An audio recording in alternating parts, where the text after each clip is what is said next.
दोस्तों, जापान की एक जानी मानी कंपनी है टोयोटा। ये कंपनी हमेशा से कार उद्योग में अग्रणी रही है। हाल ही में पता चला है कि टोयोटा अब कुछ बड़ा करने जा रही है, लेकिन ये कोई अलग वाहन बनाने के लिए नहीं, बल्कि एक क्रांतिकारी कदम उठाने जा रही है। और उसका ये कदम ट्रांसपोर्ट की दुनिया में भूचाल ला सकता है। जी हाँ दोस्तों, टोयोटा कंपनी अब अपनी कारों को हाइड्रोजन फ्यूल पर दौड़ाने जा रही है। आपने शायद टोयोटा के वर्जन मिराई के बारे में सुना होगा। टोयोटा मिराई एक ऐसी कार है जो हाइड्रोजन को ईंधन के रूप में इस्तेमाल करती है। इसमें हाइड्रोजन की कोशिकाओं का उपयोग करके बिजली उत्पन्न की जाती है, जो मिराई कार को चलने के लिए ऊर्जा प्रदान करती है। लेकिन अब टोयोटा ने एक कदम और आगे बढ़ाते हुए एक नई टेक्नोलॉजी को इंट्रोड्यूस किया है, और ये है हाइड्रोजन कंबस्टन इंजन। और ये इंजन कार उद्योग में गेम चेंजर साबित होने जा रहा है। जहां बहुत सारे कार निर्माता अपनी कारों को पूरी तरह से इलेक्ट्रिक बनाने पर काम कर रहे हैं, वहीं टोयोटा ने एक दूसरा रास्ता अपनाने का फैसला कर लिया है। और ये फैसला उसने अपने आप को बाजार की प्रतिस्पर्धा में केवल बनाए रखने के लिए ही नहीं, बल्कि कुछ बेहतर करने के लिए किया है। अपने आज के वीडियो में हम टोयोटा के इस हाइड्रोजन कंबस्टन इंजन के बारे में बात करेंगे और जानेंगे कि यह किस प्रकार काम करता है और आने वाले समय में ट्रांसपोर्टेशन का भविष्य क्या हो सकता है। इसलिए वीडियो को पूरा देखें, और अगर हमारे चैनल को सब्सक्राइब नहीं किया हो तो सब्सक्राइब करके बेल आइकन भी टर्न ऑन कर दें।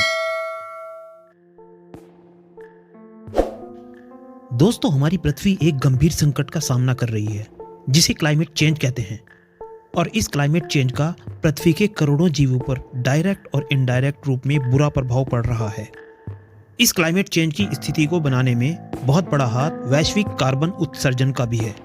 Citizen.org के अनुसार इस कार्बन उत्सर्जन में लगभग 15% योगदान दुनिया के ट्रांसपोर्ट सेक्टर का है। आमतौर पर गाड़ियों में साधारण कंबस्टन इंजन लगे होते हैं, जो बहुत ज्यादा धुआं हमारे वातावरण में छोड़ते हैं, और जिसके कारण सबसे ज्यादा एयर पॉल्यूशन होता है। इस एयर पॉल्यूशन की समस्या को ध्यान में रखकर ही दुनिया को इलेक्ट्रिक कार से इंट्रोड्यूस कराया गया। लेकिन दोस्तों, ये इलेक्ट्रिक कार भी वातावरण में होने वाले पॉल्यूशन का सॉल्यूशन नहीं है, क्योंकि इस इलेक्ट्रिक कार को चार्ज करने के लिए भी इलेक्ट्रिसिटी की आवश्यकता होती है, और इस इलेक्ट्रिसिटी के उत्पादन के लिए भी कोयले और दूसरे कार्बन उत्सर्जन पदार्थों का ही उपयोग किया जाता है। और बैटरी के लिए जरूरी लिथियम, ग्रेफाइट, कोबाल्ट आदि की उपलब्धता भी पृथ्वी पर बहुत कम है। इन सब बातों को ध्यान में रखते हुए अब टोयोटा ने कुछ बेहतर देने के बारे में सोचा है, और यामाहा के साथ मिलकर टोयोटा ने एक हाइड्रोजन ईंधन से चलने वाला V8 इंजन तैयार किया है, जिसे हाइड्रोजन कंबस्टन इंजन कहते हैं, और जिसकी सहायता से वातावरण में कार्बन के उत्सर्जन को कम किया जा सकता है। दोस्तों, हाइड्रोजन हमारे वातावरण में प्रचुर मात्रा में मौजूद तत्व है, जो अविश्वसनीय रूप से ऊर्जा का स्रोत हो सकता है। ये हमें हमारे वातावरण से ही प्रचुर मात्रा में मिल जाती है, और इसे स्टोर करना भी काफी आसान होता है। दोस्तों, वैसे तो हाइड्रोजन पहले से ही हमारी कार, ट्रेन और शिप आदि में पावर देने के लिए इस्तेमाल की जाती रही हैं, लेकिन अब टोयोटा ने हाइड्रोजन कंबस्टन इंजन बनाकर ट्रांसपोर्ट की दुनिया में चमत्कार कर दिया है।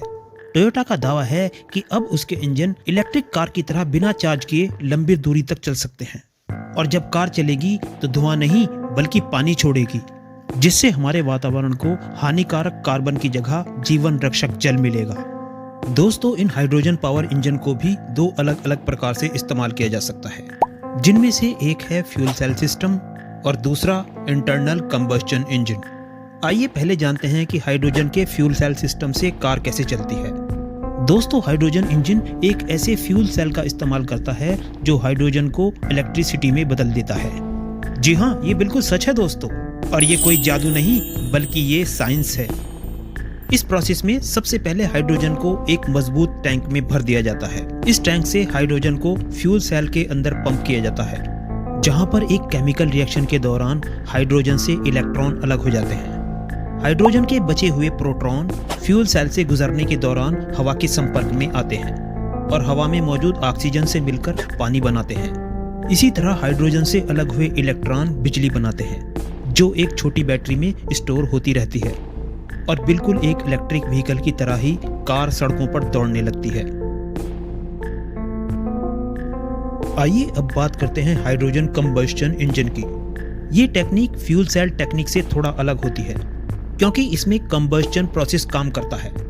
ये प्रोसेस गैसोलीन ईंधन पर चलने वाले इंजन की ही तरह होता है। इसमें दोनों इंजन एक ही प्रकार के 4 स्ट्रोक डिजाइन पर काम करते हैं, intake, compression, ignition and exhaust, और दोनों इंजन की आवाज भी लगभग समान होती है। मुख्य अंतर सिर्फ एग्जॉस्ट सिस्टम में है, जो धुएं की बजाय पानी होता है। और ये सब करता है टोयोटा का नया हाइड्रोजन इंजन, जिसने ऑटोमोटिव की दुनिया में भूचाल ला दिया है।